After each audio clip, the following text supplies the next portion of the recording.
Hello friends, ಗುತ್ತು ಚಾನಲ್ಗೆ ಸ್ವಾಗತ. ನಾನು ಇವತ್ತು ಅಮಟೆಕಾಯಿ ಉಪ್ಪಿನಕಾಯಿ ಹೇಗೆ ಹಾಕೋದು ಅಂತ ತೋರಿಸ್ತೇನೆ. ಅಮಟೆಕಾಯನ್ನು ಇಲ್ಲಿ ಒಂದು ವಿಡಿಯೋ ಕ್ಲಿಪ್ ಮಿಸ್ ಆಗಿದೆ. ಅಮಟೆಕಾಯನ್ನು ಸಣ್ಣ ಸಣ್ಣಗೆ ಹೆಚ್ಚಿಕೊಂಡು ಉಪ್ಪು ಹಾಕಿ 4 ದಿವಸ ಬಿಟ್ಟಿದ್ದೇವೆ. ಈ 4 ದಿವಸದ ನಂತರ ಇದು ಈ ಥರ ಉಪ್ಪು ಬೇರೆ ಉಪ್ಪಿನ ನೀರನ್ನು ಬೇರೆ ಸೋರಿಸ್ಕೊಂಡು ಈ ಥರ ಇಟ್ಕೊಂಡಿದ್ದೇವೆ ನೋಡಿ. ಈ ಥರ ಸಪ್ರೇಟ್ ಮಾಡ್ಕೊಂಡು ಬಾಣಲಿ ಇಟ್ಕೊಂಡಿದ್ದೇವೆ. ಬಾಣಲಿಗೆ ಒಂದು 2 ಸ್ಪೂನಷ್ಟು ಎಳ್ಳೆಣ್ಣೆ ಹಾಕ್ತಾ ಇದ್ದೇವೆ. ಪ್ಯೂರ್ ಎಳ್ಳೆಣ್ಣೆ ತಗೊಳ್ಳಿ. ಉಪ್ಪಿನಕಾಯಿಗೆ ಸಾಮಾನ್ಯವಾಗಿ ಎಳ್ಳೆಣ್ಣೆನೇ ಯೂಸ್ ಮಾಡೋದು.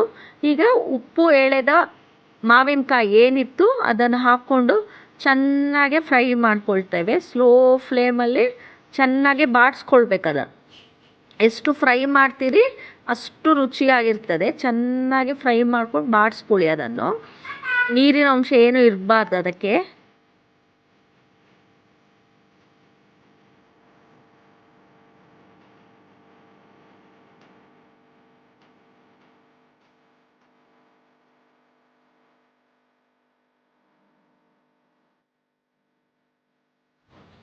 ಈಗ ನೋಡಿ ಚೆನ್ನಾಗಿ ಫ್ರೈ ಆಗಿದೆ. ಈಗ ಈ ಥರ ಚೆನ್ನಾಗಿ ಫ್ರೈ ಮಾಡ್ಕೊಳ್ಳಿ. ತುಂಬ ದಿವಸ ಇಟ್ಟರೂ ಕೆಡೋದಿಲ್ಲ ಆವಾಗ ಉಪ್ಪಿನಕಾಯಿ.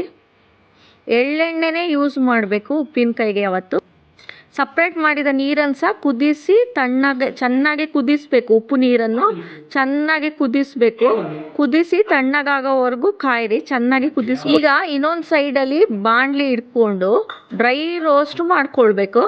ಇದಕ್ಕೆ ಒಂದು 2 ಸ್ಪೂನಷ್ಟು ಮೆಂತೆ ಕಾಳು ಮತ್ತು ಚೆನ್ನಾಗಿ ಡ್ರೈ ರೋಸ್ಟ್ ಮಾಡ್ಕೊಳ್ಬೇಕು.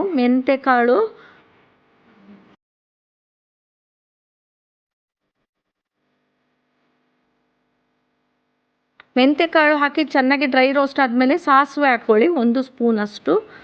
ಇದನ್ನು ಸಹ ಡ್ರೈ ರೋಸ್ಟ್ ಮಾಡ್ಕೊಳ್ಳಿ.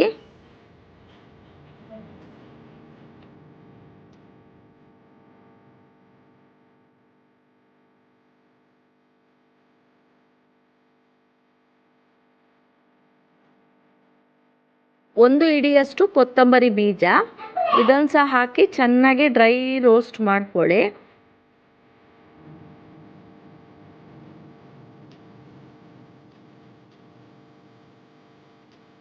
ಅರ್ಧ ಮುಷ್ಟಿಯಷ್ಟು ಜೀರಿಗೆಯನ್ನು ಸಹ ಹಾಕಿ ಚೆನ್ನಾಗಿ ಡ್ರೈ ರೋಸ್ಟ್ ಮಾಡ್ಕೊಳ್ಳಿ. ಯಾವುದೇ ಕಾರಣಕ್ಕೂ ಸೀದ್ಸ್ಲಿಕ್ಕೆ ಹೋಗಬೇಡಿ. ಮತ್ತು ಇದೇ ಬಾಣಲಿಗೆ ಹುರಿದಿದ್ದ ಮೆಣಸಿನಕಾಯಿ ಮತ್ತು ಹುರಿದಿದ್ದ ಡ್ರೈ ರೋಸ್ಟ್ ಮಾಡಿದ ಸಾಮಾನುಗಳನ್ನೆಲ್ಲ ಹಾಕಿ ಪೌಡ್ರ್ ಮಾಡಿಕೊಂಡು ಮತ್ತೆ ಒಂದು ಬಾಣಲಿಗೆ ಸ್ವಲ್ಪ ಎಳ್ಳೆಣ್ಣೆ ಹಾಕಿ ಈ ಪೌಡ್ರನ್ನು ಹಾಕಿ ಚೆನ್ನಾಗಿ ಫ್ರೈ ಮಾಡಬೇಕು. ಒಂಥರ ಹಸಿ ಸ್ಮೆಲ್ಲೆಲ್ಲ ಹೋಗುವವರೆಗೆ. ಮೆಣಸಿನ್ಕಾಯಿದ ಹಸಿ ಸ್ಮೆಲ್. ಮೆಣಸಿನ ಪುಡಿ ಇಲ್ಲಾಂದರೆ ಮೆಣಸಿನ್ಕಾಯಿ ಸಹ ಯೂಸ್ ಮಾಡ್ಬೋದು. ಒಣ ಮೆಣಸಿನಕಾಯಿ ಕಲರ್ದಷ್ಟೇ, ಖಾರದ ಹಾಕ್ಕೊಳ್ಬೇಡಿ. ಇಲ್ಲಾಂದರೆ ಮೆಣಸಿನ ಪೌಡ್ರು ಸಹ ಯೂಸ್ ಮಾಡ್ಕೊಳ್ಬೋದು. ಇದನ್ನೆಲ್ಲ ಸಣ್ಣಗೆ ಎಣ್ಣೆಯಲ್ಲಿ ಡ್ರೈ ರೋಸ್ಟ್ ಮಾಡ್ಕೊಳ್ಳಿ. ಈಗ ಇದಕ್ಕೆ ಕುದಿಸಿ ಆರಿದ ಉಪ್ಪು ನೀರನ್ನು ಸಹ ಹಾಕ್ಕೊಂಡು ಚೆನ್ನಾಗಿ ಮಿಕ್ಸ್ ಮಾಡ್ಕೊಳ್ಳಿ. ಚೆನ್ನಾಗಿ ಪೌಡ್ರೆಲ್ಲ ಫ್ರೈ ಆದ ನಂತರ ಕುದಿಸಿ ಆರಿದ ಉಪ್ಪು ನೀರನ್ನು ಸಹ ಹಾಕ್ಕೊಂಡು ಚೆನ್ನಾಗಿ ಕಲಿಸ್ಕೊಳ್ಳಿ. ಎಷ್ಟು ಬೇಕು ಅದನ್ನು ನೋಡ್ಕೊಂಡು ಕಲಿಸ್ಕೊಳ್ಳಿ.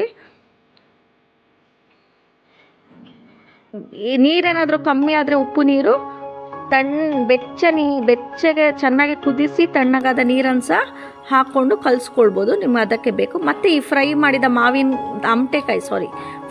ಅಮಟೆಕಾಯಿಯನ್ನೆಲ್ಲ ಇದಕ್ಕೆ ಹಾಕಿ ಇನ್ನೊಮ್ಮೆ ಮಿಕ್ಸ್ ಮಾಡ್ಕೊಳ್ಳಿ ಚೆನ್ನಾಗಿ. ಅಮಟೆಕಾಯಿ ಉಪ್ಪಿನಕಾಯಿ ಚೆನ್ನಾಗಿ ಮಿಕ್ಸ್ ಮಾಡ್ಕೊಳ್ಳಿ. ತುಂಬ ಚೆನ್ನಾಗಿರ್ತದೆ. ಅವತ್ತಿಗಿಂತ ಒಂದು 2 ದಿವಸ ಬಿಟ್ಟು ಆದಷ್ಟು ಗ್ಲಾಸ್ ಜಾರಿನ ಡಬ್ಬ ಭರಣಿ ಎಲ್ಲ ಯೂಸ್ ಮಾಡಬೇಕು. ನೋಡಿ ಎಷ್ಟು ಚೆನ್ನಾಗಿ ಕಲರ್ಫುಲ್ಲಾಗಿ ರುಚಿಯಾಗಿರ್ತದೆ. ಇವತ್ತಿಗಿಂತನೂ 1 ವಾರ 2 ದಿವಸ ಎಲ್ಲ ಬಿಟ್ಟು ತಿಂದರೆ ತುಂಬ ರುಚಿಯಾಗಿರ್ತದೆ. ನಿಮಗೆಲ್ರಿಗೂ ಗೊತ್ತಿರುವ ಹಾಗೆ ಉಪ್ಪಿನಕಾಯಿ ಎಲ್ರದ್ದು ಫೇವ್ರೇಟ್. ಯಾರಿಗೆ ಸಹ ಫೇವ್ರೇಟ್ ಇಲ್ಲ ಅಂತ ನೆನೆಸ್ತೇನೆ. ಈಸಿಯಾದ ಅಮಟೆಕಾಯಿ ಉಪ್ಪಿನಕಾಯಿ ರೆಸಿಪಿ ಶೇರ್ ಮಾಡಿದ್ದೇನೆ. ಈ ವಿಡಿಯೋ ನಿಮಗೆ ಇಷ್ಟ